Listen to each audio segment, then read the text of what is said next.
Nah, dan pada hari ini kita akan membahas topik yang sangat menarik ya, yaitu apa saja sih perlengkapan yang dibawa oleh seorang penerbang tempur saat melaksanakan misi penerbangan. Selengkapnya dalam video ini.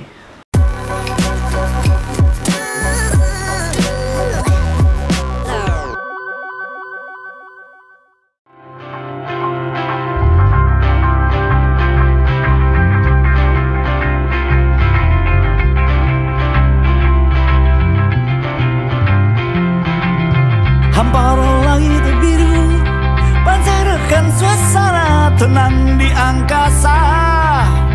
Bergumul berani awan berpelukan, bergerak perlahan-lahan seakan siap menantang. Halo Airman semua, welcome back to my channel. Dengan gue di sini Letu Penerbang Adnan Dodi. Dan di channel ini kita akan banyak membahas hal tentang dunia penerbangan, dunia militer, dunia aviasi, dan dunia abdi negara. Dan bagi kalian yang tertarik dengan YouTube channel ini, silahkan tekan tombol subscribe di bawah. Dan jangan lupa untuk tekan tombol notifikasinya agar kalian tidak ketinggalan informasi-informasi yang penting di channel ini. Dan pada hari ini, seperti yang gue sampaikan di depan tadi, kita akan membahas topik tentang dunia penerbangan, khususnya di dunia penerbangan militer. Nah, pernah nggak sih kalian melihat seorang penerbang tempur yang akan melaksanakan persiapan penerbangan, lalu kalian melihat perlengkapan yang dibawa oleh seorang penerbang tempur cukup banyak, apalagi yang saat digunakan di badan mereka masing-masing. Hari ini kita akan membahas hal tersebut. Kita akan kupas tuntas apa saja sih perlengkapan yang dibawa oleh seorang penerbang tempur dari ujung kaki sampai ujung kepala. Nah, pada dasarnya adalah perlengkapan terbang atau flying gear yang dibawa oleh penerbang tempur khususnya itu adalah berfungsi untuk keselamatan diri para penerbang itu sendiri. Dikala terjadi keadaan emergensi atau keadaan darurat, perlengkapan-perlengkapan itulah yang akan mendukung mereka dalam keadaan yang tidak memungkinkan. Dan juga ada beberapa perlengkapan juga yang untuk mendukung kekuatan tubuh dalam melaksanakan bermanuver, seperti contoh oksigen dan juga G-suit untuk menahan gaya G yang ada dalam pesawat.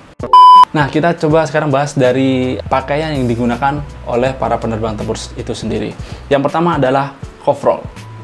Nah, coverall di sini merupakan pakaian yang digunakan oleh para penerbang tempur yang terbuat dari bahan khusus yang tahan api. Nah, di sini digunakan bahan tersebut karena minimalisir terjadinya luka bakar apabila terjadi emergensi saat terjadi kebakaran dalam pesawat. Nah, coverall di sini yang biasa digunakan oleh penerbang tempur di Indonesia ataupun di luar negeri khususnya memiliki dua dasar warna yang berbeda, yaitu warna orange dan warna hijau. Nah, untuk di Indonesia sendiri warna orange digunakan oleh siswa atau calon penerbang atau calon pilot yang sedang melaksanakan kegiatan latihan atau belajar menerbangkan pesawat. Nah, di sini fungsi dari warna orange sendiri adalah bermaksud agar apabila para penerbang tersebut terjadi keadaan emergensi yang harus melaksanakan landing darurat di suatu tempat ataupun melaksanakan eject, itu dapat terlihat dengan mudah oleh tim SAR atau Search and Rescue yang mencari mereka. Karena warna orange ini sangat mencolok sekali apabila dilihat dari ketinggian tertentu. Lalu yang kedua adalah overall atau coverall warna hijau. Nah, warna hijau di sini lebih dimaksudkan untuk penggunaan dari penerbang tempur operasional ataupun penerbang TNI yang melaksanakan misi operasional. Kenapa? Karena diasumsikan apabila terjadi emergensi di suatu tempat dan itu adalah tempat musuh atau lokasi musuh, kita dapat tersamar dengan lingkungan dari alam sekitar atau warna hijau. Itulah kenapa warna overall orange dan coverall hijau masih digunakan di Indonesia.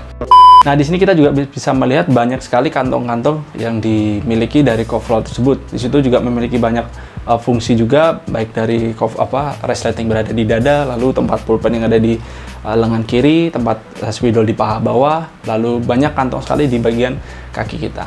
Nah, di situ kita juga bisa menyimpan berbagai macam peralatan yang digunakan oleh para penerbang tempur itu sendiri. Nah, dan juga coverall di sini juga sebagai tempat meletakkan tanda identitas bagi seorang penerbang itu sendiri. Untuk di Indonesia sendiri, seperti yang kita ketahui, untuk overall yang digunakan dada sebelah kiri di sini berbentuk kotak, itu adalah untuk meletakkan wing kualifikasi penerbang dan juga nama dari penerbang tersebut, serta call sign ataupun nama alias yang digunakan oleh penerbang itu sendiri. Nah, lalu untuk di dada sebelah kanan sendiri bisa dilihat adalah badge satuan Kotama. Di TNI AU sendiri memiliki 3 Kotama operasi, yaitu yang pertama adalah Komando Operasi 1, 2, dan 3. Lalu untuk di badge sebelah kanan sendiri itu adalah badge pesawat yang diawaki oleh penerbang itu. Badge itu juga biasanya memiliki gambar pesawat yang ditumpangi oleh pilot itu sendiri. Lalu untuk di badge sebelah kiri bisa kita lihat adalah lambang skadron dari satuan itu sendiri. Lalu yang kedua adalah helm. Nah, di sini para penerbang tempur menggunakan helm berfungsi sangat banyak sekali, terutama untuk melindungi kepala tentunya, dan juga melindungi dari benturan-benturan yang terjadi akibat kejadian atau kondisi di mana pesawat harus melaksanakan eject atau melaksanakan kegiatan emergency. Dikala pesawat melaksanakan eject, kaca dari pesawat itu sendiri akan pecah ataupun terlempar tergantung dari jenis pesawat yang digunakan. Nah, itu berfungsi juga agar kepala kita terlindungi dari pecahan-pecahan kaca tersebut. Dan juga di helm itu sendiri terdapat visor atau penutup kaca yang digunakan penerbang agar tidak silau saat melaksanakan penerbangan pada siang hari. Karena seperti yang kita ketahui, untuk terbang pada siang hari itu sendiri pun para penerbang akan melihat langsung atau bertatapan langsung dengan awan-awan yang memantulkan cahaya yang cukup banyak, sehingga perlu disaring atau difilter menggunakan visor itu sendiri. Nah, visor di sini juga ada 2 jenis. Yang pertama adalah visor warna hitam dan warna bening pada dasarnya. Untuk yang warna hitam dapat digunakan saat penerbangan pada siang hari, dan juga untuk visor yang warna bening digunakan para penerbangan pada malam hari. Namun dengan berjalannya waktu ada juga visor-visor yang memiliki fashion tertentu, yang memiliki warna-warna tertentu untuk mengikuti model yang ada. Namun pada dasarnya fungsinya adalah sama, untuk menyaring cahaya yang berlebihan. Lalu di helm itu sendiri juga memiliki oximask atau masker oksigen. Nah, di sini fungsi masker oksigen adalah untuk mensuplai oksigen bagi para penerbang itu sendiri. Karena di pesawat tempur khususnya, memang untuk kabin ataupun kokpit dari pesawat tersebut tidak mensuplai oksigen dalam kokpit, sehingga oksigen langsung disuplai menuju ke pernafasan pada penerbang itu sendiri. Karena untuk oksigen di atas dari 10.000 feet itu sangat tipis sekali, sehingga kita rawan terjadi hipoksia atau kehilangan kesadaran karena kekurangan dari oksigen. Maka dari itu oximask atau oksigen harus tetap tersuplai kepada para penerbang itu sendiri. Lalu yang ketiga adalah Life Preserver Unit atau rompi yang digunakan oleh para penerbang. Nah, mungkin dari banyak kalian banyak yang penasaran ya, rompi ini fungsinya seperti apa sih? Jadi fungsi rompi di sini bermacam-macam, tergantung pesawat yang digunakan, karena masing-masing pesawat memiliki penggunaan dari Life Preserver Unit ini masing-masing. Seperti contoh di F-16 memiliki Life Preserver Unit yang berbentuk seperti ini. Lalu untuk yang di pesawat Hawk seperti ini, dan juga pesawat-pesawat lainnya juga memiliki bentuk yang berbeda-beda. Namun pada dasarnya fungsinya adalah sama. Jadi seperti yang kalian lihat di bagian pundak di sini, sebagian besar dari Life Preserver Unit yang ada di pesawat-pesawat tempur memiliki seperti gulungan pelampung yang dapat dikembangkan apabila kita menarik tuas atau tali yang berada di Life Preserver Unit tersebut, sehingga kita tidak tenggelam apabila terjadi emergency landing di air.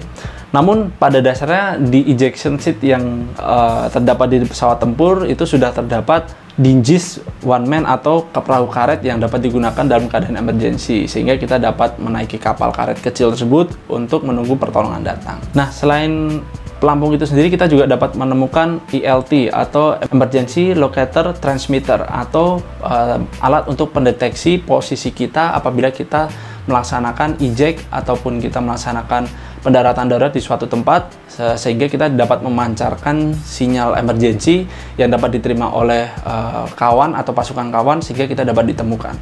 Nah, ELT ini akan aktif apabila kita melaksanakan eject, sehingga saat kita melaksanakan eject dan kita mendarat di suatu tempat, alat tersebut akan otomatis menyala dan memancarkan sinyal kepada satuan kawan ataupun pasukan kawan, sehingga kita dapat melaksanakan pertolongan dengan cepat. Untuk di ELT, beberapa Life Preserver Unit berada di kantong sebelah perut di sebelah kanan, ataupun juga di perut sebelah kiri, tergantung pesawat yang diawaki. Nah, selain dari emergency locator transmitter tadi, kita juga dapat menemukan pistol flare yang ditujukan untuk memberikan tanda atau sinyal keberadaan lokasi kita apabila dalam keadaan emergency, sehingga para pencari atau tim SAR yang sedang melaksanakan patroli di atas dapat menemukan kita dengan mudah. Lalu yang keempat adalah G-suit atau pakaian anti-G. Nah, di sini seperti yang gue sampaikan di video sebelah sini, yang teman gue memberikan pengalaman tentang melaksanakan latihan G-force, kita di dalam suatu pesawat tempur saat melaksanakan manuver kita akan mengalami gaya G, di mana berat badan kita akan dikalikan sebanyak gaya G yang kita terima. Seperti contoh, apabila kita menerima G-load atau gaya G sebesar 3G, berarti berat badan kita dikalikan 3. Bayangkan saja berat badan kita seperti contoh 80 kg, kita menerima gaya 3G, berarti 8 dikali 3. Kita akan menggendong atau merasakan berat badan kita seberat 240 kg. Bayangkan saja apabila kita tidak menggunakan peralatan-peralatan tambahan, kita sangat sulit sekali untuk mempertahankan agar tetap sadar. Karena kita seperti yang kita ketahui, gaya G di sini akan menurunkan darah yang berada di otak kita turun ke kaki. Karena seperti yang kita ketahui, untuk gaya G sendiri mengarah ke arah bawah. Sehingga kita memerlukan G-suit atau pakaian anti-G yang fungsinya nanti akan mengembang saat pesawat mengalami gaya G, sehingga darah kita akan tertekan naik kembali menuju ke otak. Nah, itu juga prinsip kerja dari G-suit adalah seperti itu. Jadi secara otomatis saat pesawat mengalami gaya G, G-suit akan memompa dan mengembang dari pakaian itu sendiri, sehingga G-suit ini di dalamnya terdapat seperti kantung udara yang dapat mengembang dan mengempis tergantung dari pompaan dari sistem pesawat itu sendiri. Lalu yang kelima adalah flying shoes. Seperti namanya saja, flying shoes atau sepatu terbang. Jadi sepatu ini dikhususkan untuk pelaksanaan misi penerbangan. Apa yang membedakan? Jadi untuk flying shoes di sini mirip seperti sepatu boot, namun untuk alas atau solnya tidak bergerigi atau cenderung flat, dan juga sol yang digunakan mengandung bahan anti slip, karena pesawat yang kita gunakan untuk dasar alasnya sendiri terbuat dari plat besi, sehingga rawan terjadinya slip atau terpleset, sehingga sol yang digunakan adalah sol anti slip. Dan juga untuk flying shoes yang digunakan di sini tahan api atau menggunakan bahan yang tahan api, sehingga mengurangi terjadinya resiko terbakar apabila kita mengalami keadaan emergency. Dan juga flying shoes di sini juga bisa digunakan dalam kondisi emergency yang kita melaksanakan landing di suatu daerah yang belum kita ketahui, mungkin adanya medan yang ekstrim seperti hutan ataupun tanah becek seperti itu. Untuk flying shoes masih bisa melaksanakan misi seperti itu. Yang keenam adalah helm bag atau tas helm. Jadi seorang penerbang sebelum melaksanakan misi penerbangan tentu saja melaksanakan persiapan sebelum memasuki pesawat. Jadi untuk semua perlengkapan penerbangan ini digunakan di ruang persiapan khusus atau sering disebut crew room. Jadi di crew room ini para penerbang menggunakan perlengkapan sebelum melaksanakan penerbangan. Nah, untuk membawa helm dari ruang persiapan menuju ke pesawat, tentunya para penerbang harus membawa tas helm. Nah, itu mungkin yang kalian sering lihat di film-film penerbangan tempur seperti Top Gun atau film-film lain yang menggambarkan melalui penerbang tempur. Mungkin kalian sering lihat betapa gagahnya para penerbang ini keluar dari crew room menuju ke pesawat dengan menggendong tas. Nah, itu di dalam tas itu berisikan helm yang akan digunakan para penerbang sebelum melaksanakan misi penerbangan. Nah, dan juga di helm bag itu bisa kita letakkan peralatan-peralatan tambahan atau dukungan selama kita melaksanakan penerbangan, seperti knee pad maupun tablet untuk berisikan tentang misi yang akan kita laksanakan. Nah, untuk knee pad sendiri bisa juga berisikan mengenai buku emergency pesawat yang setiap saat bisa kita buka, lalu mission data card yang kita gunakan atau misi apa saja yang kita laksanakan pada penerbangan tersebut untuk mendukung misi yang digunakan. Nah, itu juga adalah perlengkapan yang ke-7, yaitu adalah knee pad. Lalu yang ke-8 adalah peralatan tempur seperti halnya pistol maupun pisau belati. Para penerbang tempur dibekali pistol dan juga pisau belati, yang mana ini dapat digunakan apabila kita sedang melaksanakan misi dan diasumsikan kita melaksanakan emergency di daerah musuh. Kita dapat bertahan hidup dengan menggunakan pistol sebagai senjata dan juga pisau belati untuk memotong berbagai macam barang yang kita butuhkan di alam bebas. Nah, dan juga pisau belati ini juga kita bisa gunakan dalam misi survival, di mana kita harus bertahan hidup, kita harus memanfaatkan perangkat peralatan yang ada dan juga bahan-bahan yang ada di alam, sehingga kita dapat menggunakan pisau tersebut untuk memotong baik itu hewan maupun tanaman yang dapat kita konsumsi. Nah, itu tadilah beberapa perlengkapan para penerbang tempur yang digunakan saat melaksanakan misi. Jadi untuk perlengkapan yang digunakan di sini kurang lebih di semua pesawat tempur kurang lebih sama, namun hanya berbeda pada desain dan juga perlengkapan yang dibawa. Namun sebagian besar peralatan yang digunakan sama. Nah, apabila masih ada pertanyaan tentang perlengkapan apa saja yang digunakan oleh penerbang tempur di TNI ataupun di luar negeri pun, silakan kalian tulis di kolom komentar di bawah.